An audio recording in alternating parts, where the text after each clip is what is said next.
Hi, I'm Chansey, And I'm Lila. and this is for Criming Out Loud.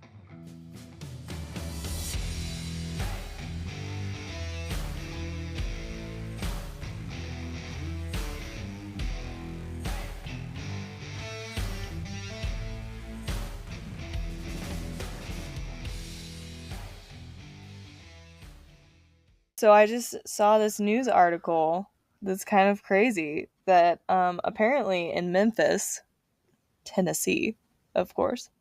Um, Memphis. is there another Memphis in the world? Or is it just Not, Memphis, Tennessee?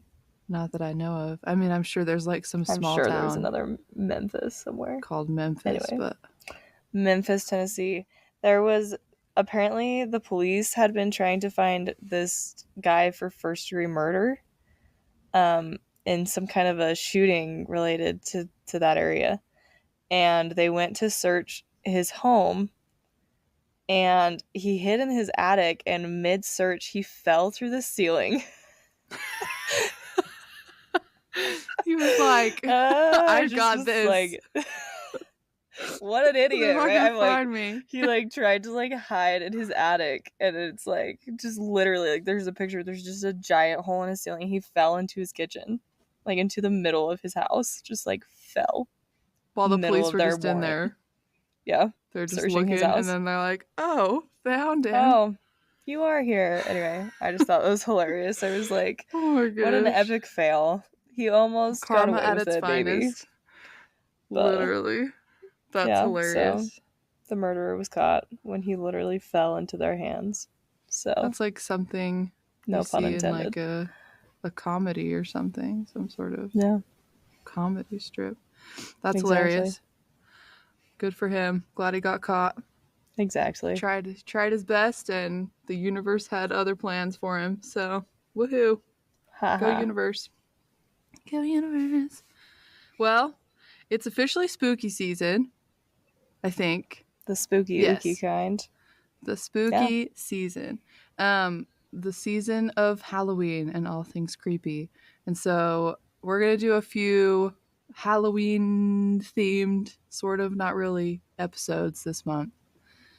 And I'm really excited about it. But today's case is actually sort of Halloweenish because it's known as the Scream copycat killing. And we'll talk about it. But Scream is a horror movie, and I felt like that was on theme. So we're going Okay. for it. Yeah. I've So never this seen is the Scream. Scream. I haven't either. I haven't seen the original. Actually, I've seen they remade they remade it into a show, a series, and I saw that. But I don't think it was probably as good as the movies were because I remember thinking, "Oh, this is pretty lame." So, anyways, Yeah, but also a lot of like horror movies are like lame. They're just kind of like they're like they're fun lame. original, you know? They're like the ones you watch. Even Yeah, if it's true. it's like we just watched all the Ghostbusters and they dumb. Like those movies are ridiculous. The Stupid. first original Ghostbusters are incredible. I mean, I'm like, wow, what a movie. I don't know even what was going on there. What awesomeness. But you know, like everybody watches them because that's what you do. So maybe Scream, I wouldn't know, but maybe Scream falls in that category. I'm sure some people would Maybe it disagree. does. Maybe it's really just a cinematic wonder. I don't know. Yeah, maybe it's really that good. I don't know. I haven't seen it. Um, they just did a remake a couple years ago. Like they actually redid it, and it's got Jenna Ortega in it. So it was like kind of a big Oh, movie when it came out, but I hmm. didn't see it. So, No, me anyways, neither. I was gonna watch it for this, but I ended up not watching it because I don't really watch horror movies by myself because I'm a scaredy cat. So, Same. anyways, Ditto. I don't even watch them with other people anymore. well, I used to be a yeah. huge fan, and now I'm just a little wimp job. So Yeah, that's. I mean, I get that. I used to be too. I used to watch lots of these sorts of things. I'm actually surprised I haven't seen this one. But, anyways, back on track. This is the Scream copycat killing. So, this story takes place in a place that's familiar to both of us. The story takes place in Bannock County, Idaho, right outside of Pocatello. No So, way. yeah. I had no clue. Never gonna Yep. look at Pocatello the same. Yeah, I honestly am not either because some of the stuff happens in Black Rock Canyon, which is right where Mm-hmm. Ingham is. Yeah. And I was like, I drive through that every time I go to northeastern Idaho. Yeah. My husband No, loves I'm never gonna Ingham. look at it the same. He's always wanted to live there. Yeah, And I'm like, no maybe thanks. not Apparently, now. especially not now. I'm sure. It's like So maybe this isn't the best. I mean, this happened like this was in 2006, so it was like 20 years ago. So maybe yeah, it's still. better. Hmm. But this is like the typical, oh my gosh, this is a small town. I can't believe this happened. Stuff like this doesn't happen here story. Right. Like this is that sort of thing. So maybe it was their one off and then it's done. Because I haven't heard anything crazy happening like this there since, but Yeah. whatever. That's true. So this story starts, sort of, on September 24th of 2006.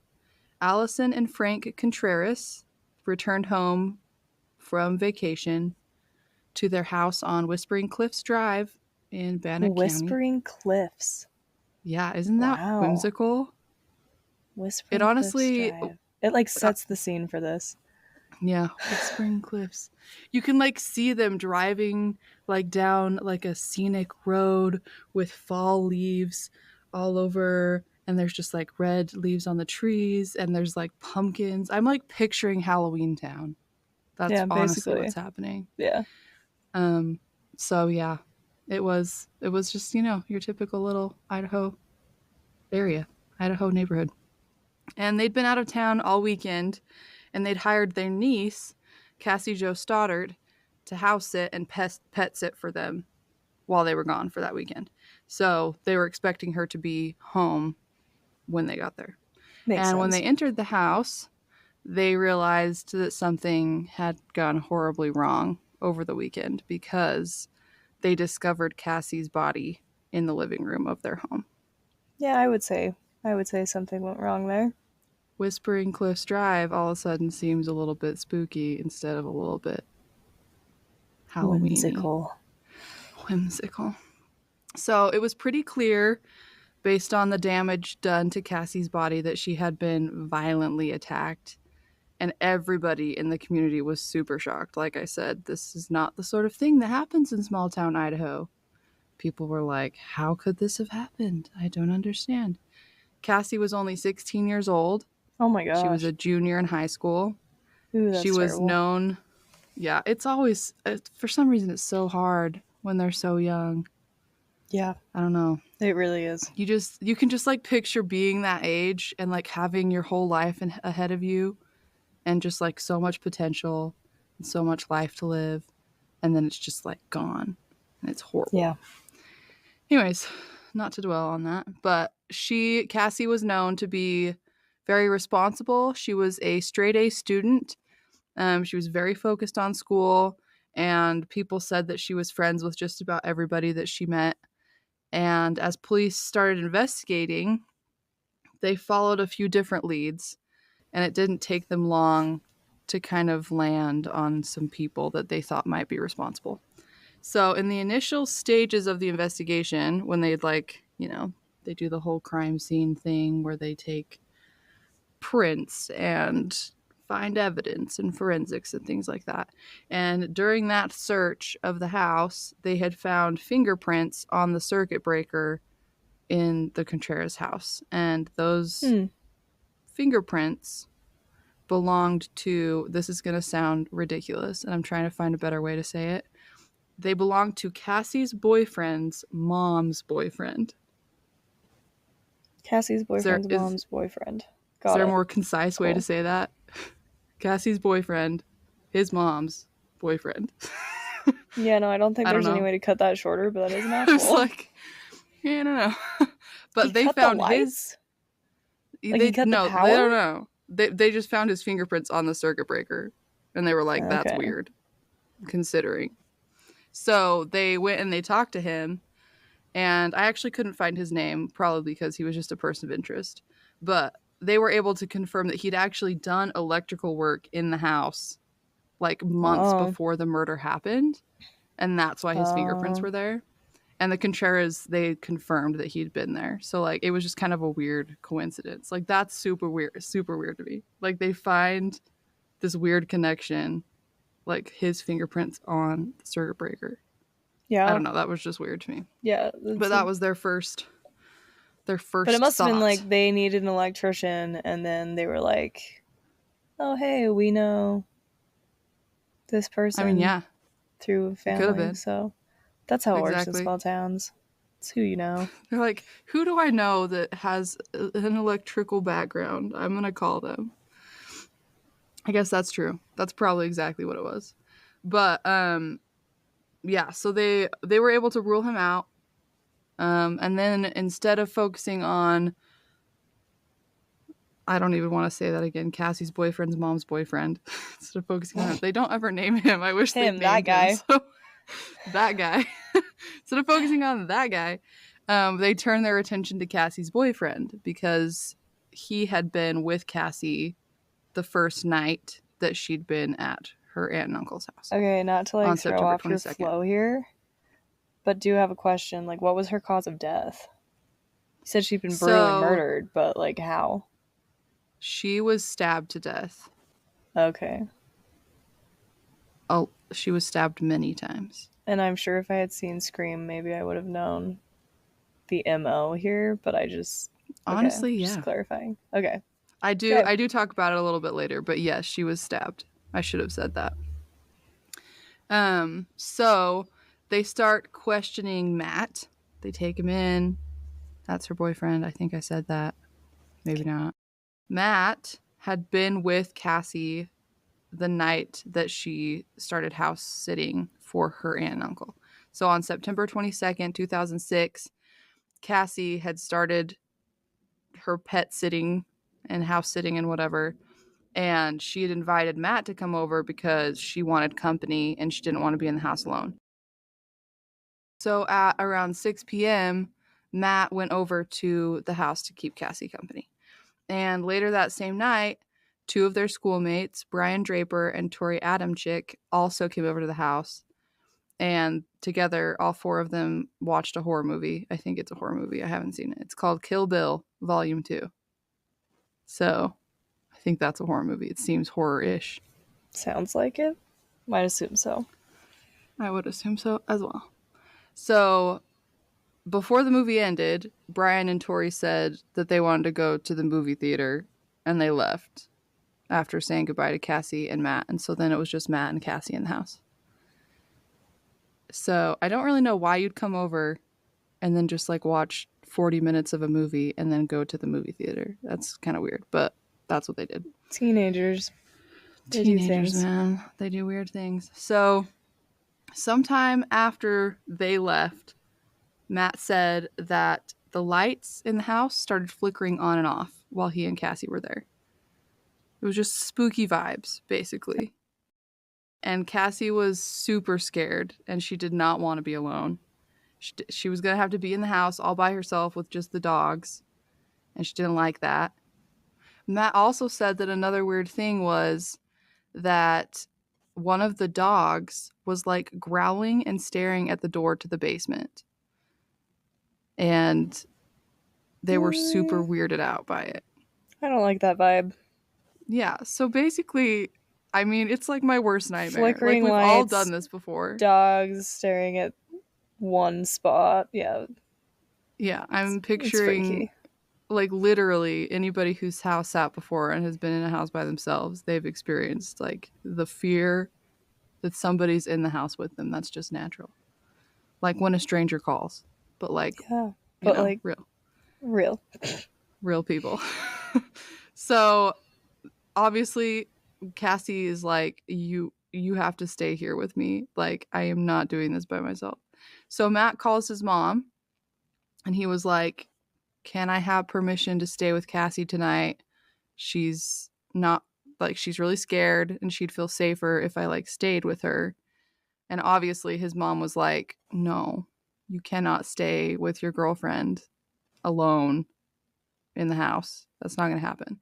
But she did say that Cassie could come stay with them for the night if she was really freaked out, and that if she wanted to do that, that would be fine. And then they could drive her back the next morning if that's what she wanted to do. Yeah, that So seems her, like a good plan. like, that's a reasonable compromise in my mind. Like, as a parent, obviously you're not just going to let your teenager do Yeah. whatever he wants Have in some sex random tonight. Go house. ahead. Go ahead. But um it was nice of her to like offer to let Cassie come over if she really wasn't feeling safe. Yeah. But Cassie, ever the responsible teenager, she was being paid for this weekend to house sit and pet sit, and she didn't feel comfortable just leaving the dogs there by themselves for the whole night. And so she declined Matt's mom's offer and decided to just stay at the house. And Ooh. that would be a really fatal decision. So that's a bummer, because if she just said, sure, you know what, I'm super scared, I'm not going to stay here, the dogs will be fine for however long, then she might still be alive. So that's a real bummer. And so around 10:30 p.m. that night, Matt's mom came and picked Matt up. Matt's mother told police that she heard Cassie's voice coming from inside the house when she was there to pick up Matt, which showed that Cassie was alive when Matt left. And that was kind of his alibi, that he hadn't been there and Cassie was still alive. And so it couldn't have been him. And after Matt got picked up, he actually called Tori and Brian again because he wanted to like get together with them that night. And when he called, Tori answered the phone, but he was speaking in such like a low whisper that Matt couldn't understand him. And Matt was like, "Oh, they're just in the movie theater. They can't talk." And so he hung up. So at this point, police give Matt a polygraph and he passes and he has an alibi. And so they move on from him as a suspect. And instead, they start questioning the only other two people that saw Cassie alive that night, Tori Adamczyk and Brian Draper. So they bring these Okay. two 16-year-old boys in for questioning, and they start asking them about where they were that night. And Oh, Tori and wait. Draper's... Tori's a boy. I never clarified that earlier. Yes, Tori is a boy. Okay. I heard Tori and assumed a woman, a girl. I would have Especially because the also... last name is Adamczyk, which, by the way, I have never heard of that last name. What a name. Actually, I have no idea if I'm even saying that right, because it's spelled Adam, C-I-K, Adam Sick, but every pronunciation I looked up had a ch sound. So I Hmm. could be saying it totally wrong, Adamczyk? which is Adam why Kick? I'm probably going Adam to call him Kick. Tori Adamczyk. the whole time. Yeah, I don't know. Okay. Adam Kick, Adam Jick, Adam whatever. I'm going to call him Tori. Okay. So, just a quick side note here, everybody. I've said this before, but I'll say it again. I live by an Air Force base, and for some reason, the planes are they're hopping. They're busy today, and so if you hear planes in the background, I apologize.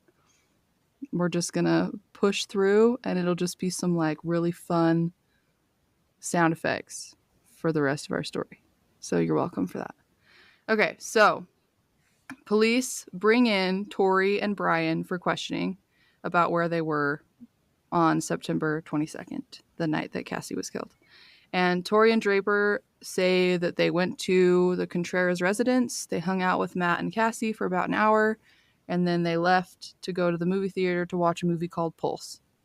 And that was their night. Okay. And detectives were like, okay, we're going to press a little bit harder here, try and get some more information. They were like, what was this movie about?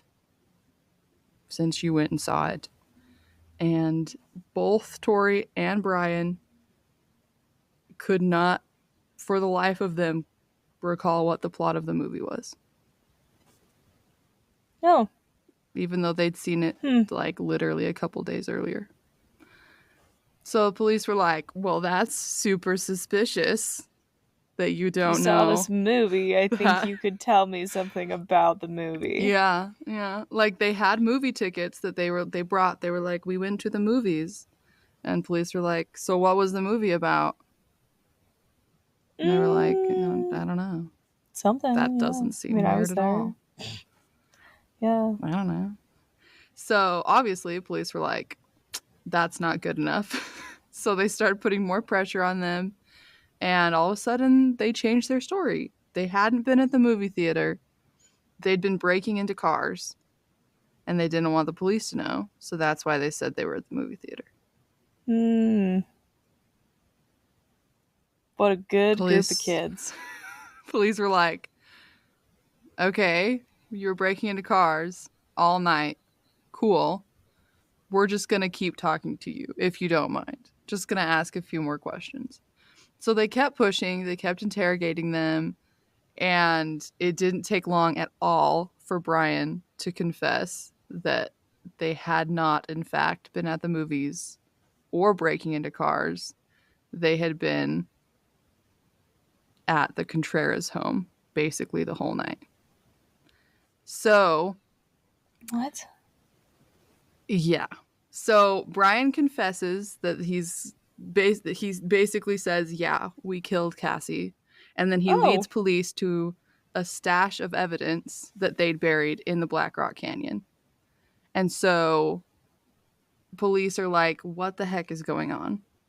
They dig into this stash of evidence. In this stash, there are two dagger-style knives with sheaths, a silver and black handled knife with a smooth blade, a folding knife, a red and white mask, latex gloves, and VHS tapes. What? Yep, that's right. Videotapes. Police are like, what the heck is going on here? So they start diving into this evidence and they take Brian's actual confession, and this is the story that they come up with. Brian and Tori, they went to the Contreras home to hang out with Cassie and Matt around 8:30, like we said earlier. That lines up with Matt's story. They left like 40 minutes into the movie, and when they left, they unlocked the back door that led to the basement of the house, Uh giving them huh. a way back into the home. Right. Obviously, Matt and Cassie had no idea they did this, but they did. And so at around 9:30 p.m., like literally less than an hour after they left, they turned back around and came back to the house. They parked like down the street and they changed their clothes. They put on dark clothes, latex gloves, and their white masks. And in their outfits, they crept back into the house through the door that they'd left unlocked in the basement. And they just hung out in the basement. And they started taunting the couple, making loud noises, messing with the power, turning it on and off again. And they were basically trying to get them to come into the basement. But it didn't work because Yeah. these people were not your basic horror movie people that just like go check things out by themselves. That is not what happened. Did they at this point, like, did they have the intent to kill them? Or were they just playing a Yes. prank? No. They intended to kill them. And we'll get into it a little bit later, but the VHS tapes that they had were basically plans to murder people. Oh, So the ones okay. that they found in this stash of evidence basically planned out Cassie's murder, and it actually showed their reaction to her murder after they'd committed it. Oh my gosh. So we'll talk a little bit more about it. But yeah, they had intent to actually kill Cassie and Matt, but Matt left before they started their Holy plan or cow. whatever. So yeah, so they're down in the basement. They're trying to lure the couple to come downstairs and check out what's going on. They stayed in the basement for like until Matt left at 10:30. So they were down there for like an hour, and then Matt left. And at this point, they started trying to amp up their scare tactics even more. They're trying to scare Cassie even further. And so they start turning the power on and off over and over and over again, and then just eventually leaving it off to try and get her to come into the basement. But she was so scared that she was like, nope, I'm just going to sit here on the couch, try and sleep it off. Hopefully in the morning, everything doesn't seem quite so spooky. And so they got bored in the basement. They had basically no more scare tactics. They tried loud noises and basically anything they could think of without actually outing themselves. And so they silently crept up the stairs, armed with knives, and they started slamming doors in the upstairs to scare her. And then when she still didn't get up to come investigate, they went into the living room and they attacked her. They stabbed her 30 times, and then they left her there bleeding out, and they ran out of the house back to their car. Oh my gosh. That is like literally my worst nightmare. Literally. I cannot stress that enough. And My you have to worst imagine, nightmare is that exact situation. yeah, this is That literally somebody is actually in my house. Because every time you hear something, you always like, oh my gosh, that sounds like something's in my house, but you don't ever actually believe it. You're No. always just like, oh, that's just, you know, that's something else. And I probably would have been killed in the basement because I usually go and look at it because I'm like, I know it's not going to be anything or be what I think it is. So I'm just going to go look at it because I know it's just going to be like the wind or, you know, Or I would have died in the just basement. something weird. I was like, I would have gone down there. Not me. I would have left with Matt. I would have been like, screw the dogs. That's true. I would have left. I'm not staying here. No. Yeah. If I had had an out, I would have left. Yeah. But she was a more responsible teenager than me because I would have been like, I don't even care. This is too much for me. So when her body was examined, they discovered she'd been stabbed around 30 times in her chest, neck, back, and abdomen. So they just like brutalized her body. And 12 of the stab wounds were considered fatal, like potentially leading to her death. But the stab wound that was the most likely cause of death was the one that was to her heart. And basically she'd been killed pretty much like instantly after she'd been stabbed in the heart. So at least she didn't have to sit there. Yeah. But can you can you imagine like these kids are wearing Scream masks. They're wearing white masks that have like fake blood on them. Yeah. Like that is horrifying. She didn't know who they were. Yes, she died in terror. It's awful to think about. No, that. It's like truly awful. Horrifying. So you could, like I said, you can actually, like, they had VHS tapes that talked about the planning and like right before they went into the house at 9:30, they're talking about what they're about to do, and then right after they kill her, they have footage, and you can actually go and watch all of this online, which I did. Oh gosh. It's truly like, it's horrible. Teenagers commit the worst crimes.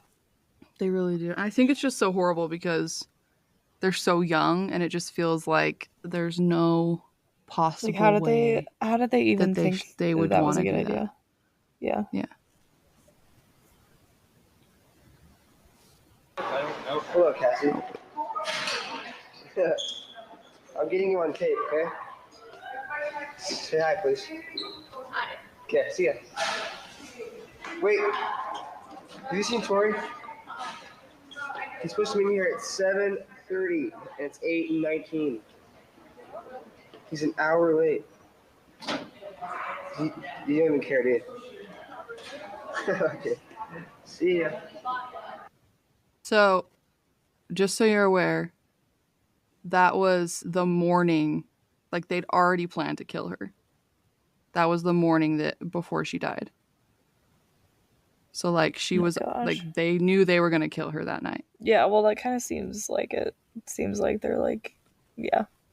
They're like documenting her. Yes. Draper immediately retreats to a bathroom and films his reflection, potentially self-conscious after his interaction with his future victim.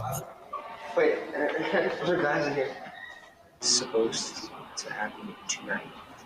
So hopefully everything will go well. Everything will go smoothly. And we can get our first kill done, started, and we can keep going.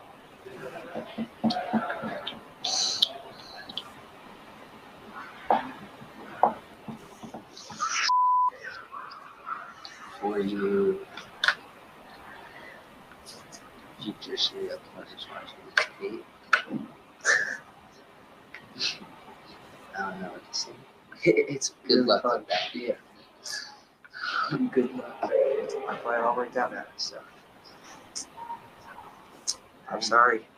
I'm sorry, Cassie's family, but she had number one. We're here in his car.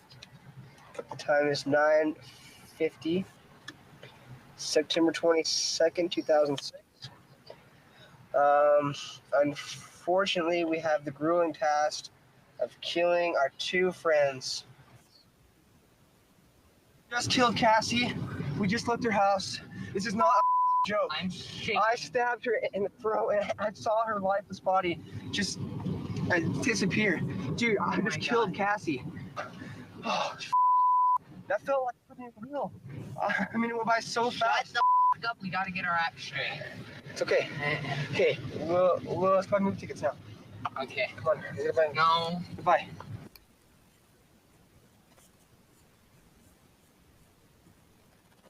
What actual demon? Like, They're demon they're spawn. not even human. Oh my gosh. Like, it's not even reality to them that they No. are killing people. It's just a game. Well, yeah, and like the way they're talking about it, like they're recording and they're like, to all the future serial killers out there, this is for you. It's a lot of fun. Good luck. Like, it's just ridiculous and it's horrible. Well, and it's like Like- they do it and then it's just like, yeah, there's no consequence to them. Yeah, and like when you listen to that part, like right after they'd killed her, like the one guy that's talking a lot, he's like super amped up. He seems Yeah. super excited and like Yeah, adrenaline rush. adrenaline high. And then the other guy, it's kind of sounds like he's freaking out. He's like, Yeah, dude, shut up. we just need did to that. like figure out what we're gonna do and how to make sure we don't get caught. It was basically the vibe. And I was like, it's just bananas to me that two people that are just troubled can turn troubled into like murderous. It's wacko. Like how do people like this even find each other? Yeah, I don't know. And it's also like really wild that, I don't know, like you hear him in the video at the very beginning of that. And it's like, he seems so normal, right? Like he's talking to Yeah. Cassie, like joking around with her, teasing her. It's like normal. Yeah. Like it's like a high school. Everybody knows, Yeah, like you everybody's wouldn't- done that. Everybody's been there. Yeah. You would That never just goes suspect. to show, yeah, you never that. know who's doing psycho things. Yeah. So that's Insane. And horrifying. like in the second part of the video, they're just like sitting. It looks like they're in a classroom or in the library or something. They're just Yeah. sitting there talking about it openly and they're kind of like looking around, but like nobody's suspecting anything. Nobody's listening to them. They're just like sitting there talking. And I'm like, Oh, that made me sick. Yeah, I'm like that's so ill. Anyways, yeah, so and there's like 32 minutes worth of VHS footage. I just showed you like a 2-minute clip that they put together. But they have like 32 minutes of them talking about like wanting to be serial killers and which serial killers inspired them. And they talked about how they were inspired by the Columbine killers and by Ted Bundy and the Hillside Stranglers. Like, I mean, I that's don't like understand. begs the question, like, does giving the spotlight, like, I've always wondered because there are serial killers that are happening now. There are one, like, but you don't hear about them that often. And I almost wonder if it's because research shows that like serial killers gain followings. I mean, yeah. You know I what I mean, mean? Like, it's how pretty true often that does they it do. happen that somebody wants Yeah, to imitate another killer? that's true. I don't know. Like in this case, they talk about being inspired by like Ted Bundy or whatever, but it's like they don't actually do what Ted Bundy did. You know what I mean? Like it's like a Right. different thing. But I feel like personally, people that are gonna do this are gonna find a reason to do it no matter what. Whether it's like they're inspired by serial killers or they just really like violence. Like I just feel like no matter what, they're going to find an outlet for their violent tendencies, if that makes any sense at Yeah, no, all. and you're probably right. I don't know. But I think you're right. I think It's that, I horrifying. mean, it's really easy to access. Like, if people are looking for ideas, it's out there. There's lots of that out there. Well, the other piece to So, this whole thing is just like the fact that they wanted to like instill terror in her first. It wasn't oh, like they yeah. just like jumped her and killed her. They Yeah. wanted to torment her and make her Yep. feel very afraid beforehand. Mm-hmm. Which is, I think, part of their whole, because in the VHS tapes, it talks about how they're basically like copycatting Scream, right? That's what Scream does. Scream, it's actually like literally the same thing. The killer in Scream goes to the same high school as all the students that get killed in the movie, and they actually know who the killer is, even though they never see his face before they die. And they were like all friends or whatever. And then he stabs them to death after like breaking into their houses. So it's like they literally copycatted the movie. And they talk about that in their tapes. But it's Disgusting. like they wanted to terrify her. They wanted her to be as scared as possible. And they were trying to get her to like follow the horror movie trope of like going to investigate the creepy sounds or whatever so that they could like kill her. But that's not what happened, obviously.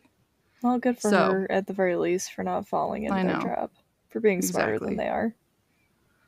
Exactly. But yeah, so with all of that evidence, they literally taped themselves. Like there's basically no way to deny that they were responsible for what happened to Cassie. And so they were immediately arrested on September 27th, 2006, which is only 3 days after they found Cassie's body. So, Didn't take long. didn't take long. They did not do a good job of trying to get away with it. And they were given separate trials. So at trial, the case was presented, and obviously the most damning evidence was the VHS tapes that Brian had led police to. The tapes, like I said, they showed everything, and they also talked about in the tapes about how they had a death list and that they weren't just planning to kill Cassie, they were also planning to kill a bunch of other people. They had like a list of names of their friends that they were going to kill because they wanted to be famous. So, Ick. with that on top of all of the physical evidence and the confession, it was pretty hard to explain away what had happened. So, they were both sentenced to life in prison without the possibility of parole and 30 years to life for conspiracy to commit murder. So they're literally never getting out. Even if somehow they were able to like convince somebody to put them on parole, they wouldn't get out because they can't possibly for like 30 plus years. So they're still there to this day, and they've appealed multiple times this conviction. Oh, Their please. initial appeals, they tried to get it overturned so that they could at least have a limited life sentence and be released on parole after 30 years. No. And that did not happen. They kept the conviction Looney for murder and Tunes? the life sentence. Yeah, I was like, You literally In had what plans world? to, you had a death list and you murdered one of them. You murdered the first one. Exactly. So obviously you're going to get out and do it again. Exactly. You're going to follow through. And they ended up actually vacating one of the convictions, the conspiracy to commit first-degree murder conviction. Basically, I don't know why, but they basically it didn't do him any good because the life term was still in effect from the other conviction. So Right. it's not going to get him out of prison any faster. And then in 2015, another appeal was applied for. They called it a post-conviction relief hearing. Again, they basically their claim was that if there had been character witnesses allowed in the original trial, that Tory would have potentially had a different sentencing outcome. He may not have been as harshly sentenced, and that his previous attorney, against the desires of his parents, had chosen not to call any character witnesses, and so he didn't have a fair representation in that, and that they wanted another trial, basically. And ultimately, they were like, "That's just a load of baloney," and their second appeal was denied. I am So like not even trying to be this person, but like I don't know, and I've never been in that situation, but if that was like my kid that had done that, I don't think I'd be trying to get him out of sentencing. I think no, I'd be like, keep him in prison keep because him that's there where he so that he belongs. You doesn't do just killed anything like somebody. this again. Yeah. Like, you obviously, like, I'm not a parent, so I can't possibly know this, but like, you would feel so just like horrible, and like you'd still love them and you'd still wish that things could be different, but I think you'd also have to be realistic and be like, They just they brutally murdered just somebody. killed somebody. Like, I have to be objective about that. They deserve to be in prison. Also, I don't know how you So defend somebody like that, like as an attorney. I don't know. I don't know. I I don't know. honestly, I'm sure there are some really great people that are defense attorneys. I just personally, like, I understand the whole, like, everybody deserves a fair trial thing. I get that. But people that, like, their job is to try and get these sort of people off, like, keep them on the street, is just like, I can't understand committing your life to that. I just don't get it. Well, like it's hard because it's like in a case like this, there's no doubt that they are responsible for the murder, Yeah. right? Like there's so much evidence. And so it's good because like those attorneys like and maybe that's why they can do it is because on the trials where it's like they definitely 100% did it. The attorneys don't have to worry. They're going to get convicted. They don't have to have a conscience about it. Yeah. You know what I Their mean? job is basically to try and navigate sentencing and death Yeah. row and things like But at that, like how to the figure that same out. time, there are those cases where it's like you are 99% positive that a person did something and there's just But not enough there's, evidence.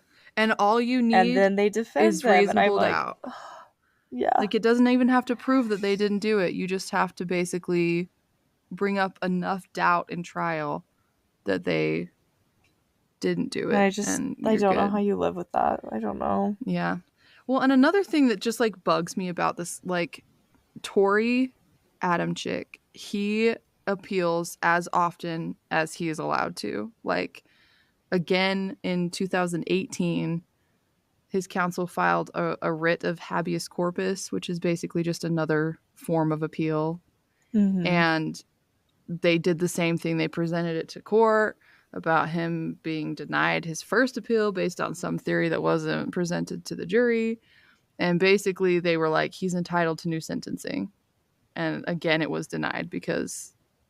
And then Yeah, a because year no. later, they challenged the decision that was made in that writ of habeas corpus. And again, it was denied. So, like, he keeps pushing he wants to be let out. And it's like, I feel, and Brian, after that first appeal, he never appealed again.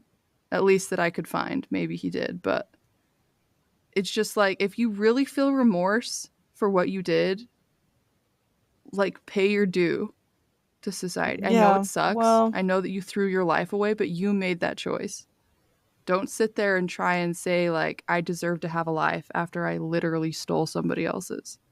That's and not going to fly. it's hard because it's like Tori seems like the one that kind of it almost seems like he believed that he was never going to do it. And then it was almost shocking to him when he went through with it. Yeah. And so it would make sense to me that he doesn't want to take ownership of that choice. Because Oh, yeah. I'm sure there's a part of him that believes, like, I never really meant to do it. But he did it.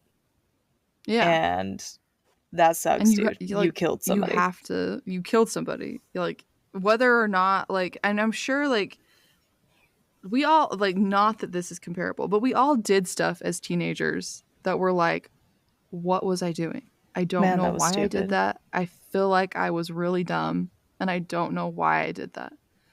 And we all are, like, as adults, feel a little bit like, that really wasn't my fault because I was just a teenager and I was really dumb and I didn't have any brain cells Yeah. functioning in the Yeah. right ways, you know? Exactly. And I'm sure these people feel the same way because they're like, we were 16, we didn't know what we were doing. Like, that was a whole different But person. But you made yeah, that choice. you Like, you killed did it. somebody. It wasn't like taking a drink and driving down the road and killing somebody through a drunk driving accident because you were a straight up Yeah, dimwit.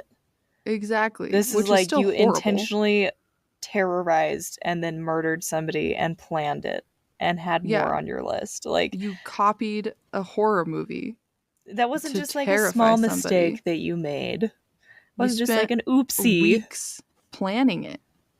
Like, that's No. why they were convicted of conspiracy to commit murder, because it was first degree. Like, they didn't just, like, show up that night and then decide in a moment to kill her. They planned on killing both her and Matt. They were excited about it. And even after they killed her, they were excited about it. So, Go Matt's mom for her instinct to just be like, no, you cannot sleep there. I know. I bet she was like, Imagine if she'd been like, you know what? I trust you. Have at it. It's horrible. And one of the things that just, like, I just kept thinking about over and over in this case is that nobody heard from Cassie for 2 days. Nobody even realized she was missing for 2 days, because she died on the 22nd and her aunt and uncle didn't get in until the 24th. So it was like, that's a long time to not hear from somebody. Like, her Like, Matt was boyfriend, just like, oh, that's her weird. boyfriend called her, like, over and over again, and she didn't answer. I would have gone over there. I would have insisted like, on you making sure she left was with okay. her being terrified in a house that had noises and weird things happening. Yeah. That is And, like, really I get weird. it. Like, he's 16. Like, it could have been anything. He maybe, like, who knows? I don't know. Like, it's obviously not his fault. But it's weird to me that, like, even her parents didn't think anything was weird when they didn't hear from her for, like, 48 straight hours. That's bonkers Yeah, it to is me. weird. That her parents weren't checking in with her while she was alone by herself in a house for 3 days. Like, that's strange to me. Yeah, So, that is weird. I didn't realize the timeline there. yeah. I just kept thinking about it as I was researching. I was like, why was she, like, why did nobody know? I mean, it obviously, like, in the end, it didn't impact anything negatively, but, like, it's But she wild to still me that sat nobody there. noticed. She was there for 2 days. Morbid nobody side even- note. Did her aunt and uncle, did they stay in the house? I have no idea. That's a good question. I Because don't know. I feel like wouldn't I'd be have able to move to. out of it. I'd be so gone. Cassie's parents, they did a civil case in 2010 against the Pocatello School District. Basically, they were Oh, wow. claiming negligence, that the school officials they should have known that Tori and Brian were a danger to people. But ultimately, the Idaho Supreme Court stated that the actions of the teen killers were not something that could have been foreseen, and that it wasn't the fault of the school district No, that this that's happened, not the which school's is fault. yeah. I mean, I I mean, get it's too them bad that they didn't wanting. catch it. Oh I yeah, mean, they for were sure. talking about it on school grounds, it looked like. Property, like And out in the so open. So that sucks that nobody ever heard them talking about it But or anything. But there's so many students in a like, freaking high school. How I would you know ever? there's just no way to know everything that's going on. And I get them wanting to like some justice for her and like whatever and Oh trying to yeah, deal with yeah. that, but it wasn't their fault. Like the only people at fault here are Tori and Brian. They're And rotting in prison luckily for the they're rest of their life. rotting away in prison.